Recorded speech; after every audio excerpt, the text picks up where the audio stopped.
పౌలు గారు ఫిలిప్పీయులకు రాసిన మొదటి పత్రిక మరి పిల్లల పత్రిక మొదటి అధ్యాయము 9 నుంచి 11 వచనం.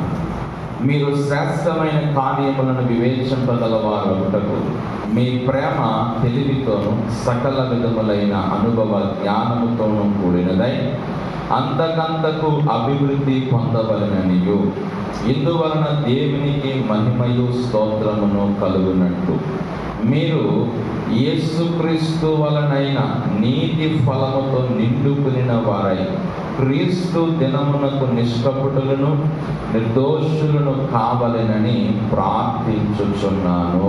ఆమేన్. హల్లెలూయా. పిల్లరా, ఇక్కడ మనం చదివిన వాక్యంలో పౌలు గారు ఫిలిప్పీ సంఘముతో చెప్పేటువంటి ఒక మాట, అపోస్తలుడైన పౌలు గారు ఫిలిప్పీ సంఘముతో చెప్పే ఒక మాట మనము ఇక్కడ చదివి ఉన్నాం.